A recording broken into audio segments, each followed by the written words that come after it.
excited to be a sponsor. By the way, if you're over at the counter, I have all kinds of fun stuff set out, like More Choices stickers and magnets and my business card, so feel free to take any of that. Okay, my story starts with a kitchen renovation, charcoal pills, and Coca-Cola.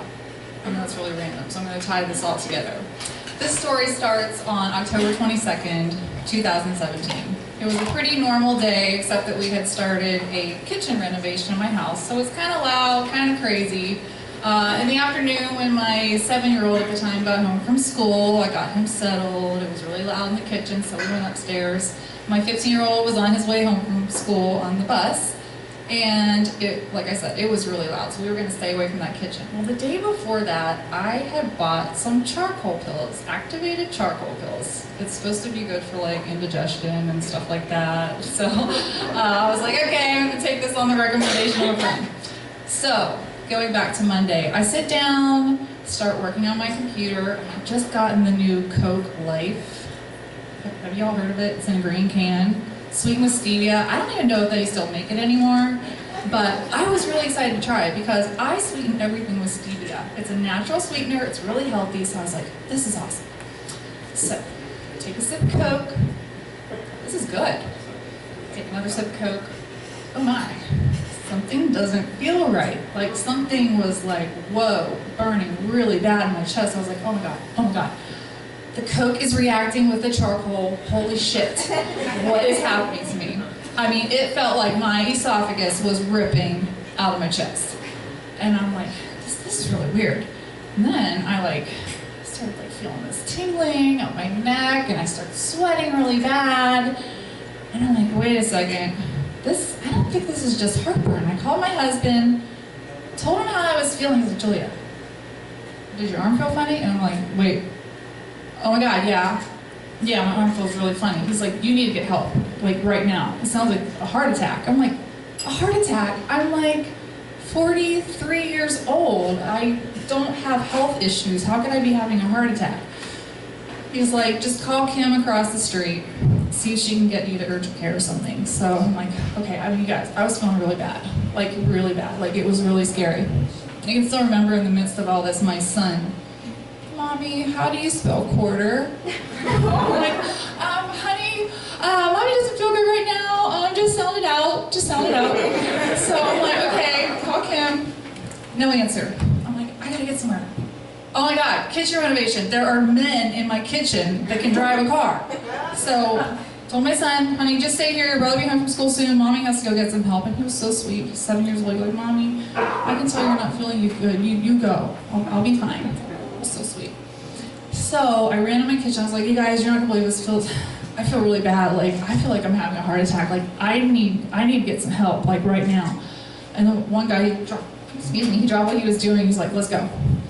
So he drove me to urgent care. His name was David. I called him my angel. And he dropped me off, and I ran in, and like the waiting room was full. There was nobody at the desk. I was like, I don't care. I'm just going back there. I ran on back. I was like, y'all, I think I'm having a heart attack. Like I felt really bad. By this time, I'm like shaking all over. I was having trouble breathing. So they rushed me in the back.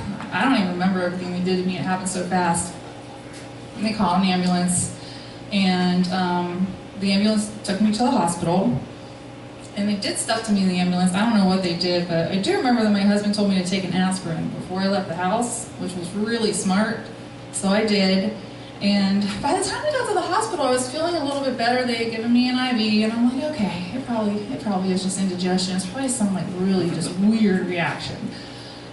So I got to the hospital, and it was during the ransom virus. Do you all remember the ransom virus when First Health was literally like taking ransom and all their computers were shut down until they like gave these people money? Well, that's when I had a heart attack, because we did find out later it was a heart attack. It was a very rare heart attack. They did think it was indigestion at first, so they gave me like this. It was called I forget what it was called, but it was like, you know, Malox and some kind of numbing thing, and I felt a lot better after that. I was like, okay, fine. Just indigestion. But they kept me, and they did some blood work, and what caught it was that my troponin levels were raised. Troponin is a protein that your heart releases when it's damaged. I could see somebody back there shaking their head, familiar with this. And so that was the red flag. And they said, we're gonna keep you here. We want to check this again in 8 hours. So I had to wait another 8 hours in an emergency room. By this time it's like, late at night, my husband's gone back home to the kids. Everything's slow. Everything's really slow because they don't have computers. They were doing everything by hand, so everything was taking really long. They wouldn't let me eat until they did the second test. So I'm in like this ER. Have you ever laid on an ER bed? Oh my Lord, they are so uncomfortable. So it's like me by myself on this ER bed for like 8 hours. I'm like, oh my God, I'm so hungry. It sucked so bad. So finally we got the second test back. Troponin had gone up even more, but I got to eat graham cracker. Like, yay, life was good. Got to eat graham cracker, got admitted to a room, got to go to bed. And I was still feeling kind of bad, but not like I was before. But they sent a cardiologist in the morning, and he's like my lifesaver, Dr. Stephen Kent. If any of you know Dr. Stephen Kent, he suspected right away, yay! He suspected what's called SCAD, spontaneous coronary artery dissection. Most doctors have not heard of it. Most people that experience it are young, healthy women, average age of 42. They think it's hormonal. What happens is your artery tears within itself. So imagine like a hose with layers. One of those layers just rips away, and the blood just like pools in there. He's like, I suspect that's what happened to you. We're gonna go down to the cath lab and we're gonna check you out. I was like, oh, the cath lab, okay. I had no concept of what a cath lab was. Oh my, that was another thing in itself. It's really scary. You lay there and you're like strapped down and it's cold and it's just weird. You can they go in through your wrist and they go all the way to your heart. You can actually like kind of feel the stuff going in. It's really strange. But sure enough, there it was, right on. He's like, there it is. Do you see that? You see that? It was like about a 2-inch section of my coronary artery that had gotten clogged from this tear.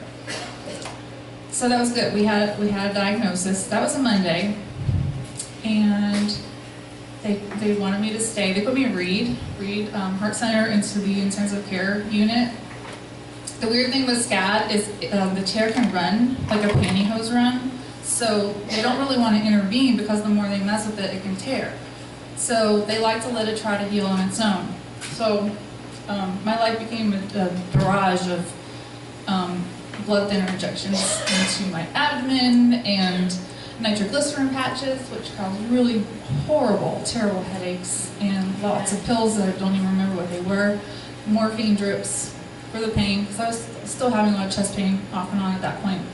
And the headaches. So I did a lot of sleeping, had a lot of visitors, had a lot of pretty flowers. The nurses said they liked coming in my room because it smelled like a flower garden. So that was nice. But by Friday I wasn't getting any better. I was nauseous a lot too, so I wasn't really able to eat. I was weak, I was losing my color. And so Dr. Kent came back and said, we need to have a talk. So he sat my husband and me down. He said, I think we need to go in there and stent you, but there's a risk. It could tear, we could have to do open heart surgery on you. There's a chance you could die, but you're not getting any better, so you need to make a decision. And we talked, like, what else do we do? We don't really have any other options. I'm not getting any better. And so we prayed about it and we felt like this is what we were supposed to do. So my husband went and got my older son, and my younger son was already at school, and we just had a talk with him, and we told him what was happening. He was 15, and I just hugged him and I said, if anything happens to me, just know that you and your brother are the best thing that's ever happened to me. You're the thing I'm most proud of in life, besides marrying your dad, of course, because he was sitting there, so I had to say that. But it was very emotional. And my husband just got everybody praying for me. He was all over Facebook, calling friends, emailing friends, and we had people all over the country praying for me. So the time came in for me to go down to the cath lab to get the stents put in, and I waved goodbye, hoping I would come back. And when I got to the cath lab, it was weird. Like, all of a sudden, I didn't feel scared. And then they asked me, do you want to listen to any music? And I was like, wait, I can choose some music? And they're like, yeah. I was like, I really like 90s alternative. Play that. And I don't know if you guys know Bush. I don't want to come down from this call. I don't want to come back down from this call. That was the first song that came on. And so I'm like, hear this music I love, and I knew people were praying for me. And I just got this peace. Like, I can't explain it, y'all. It was like a supernatural peace. And I just knew at that moment that I was going to be okay. And I was. I'm here to say.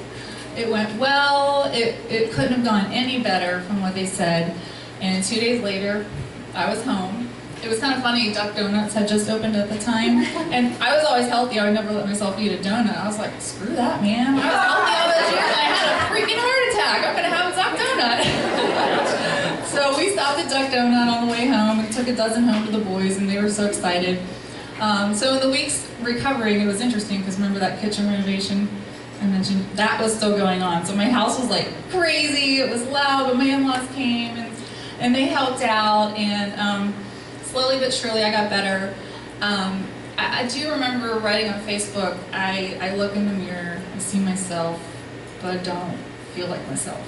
And I don't know, like, will I ever feel like myself again? And it took time, but I feel like myself again. It'll be 2 years in October, praise the Lord. So I did something about 6 months later, something I never had a desire to do. I got a tattoo. It's my little heart with 3 dots, and the 3 dots are where I had the heart catheterizations. And I wanted to get those tattooed because they remind me of my husband and my sons, and they remind me of the Trinity, God the Father, God the Son, God the Holy Spirit, looking out for me, taking care of me.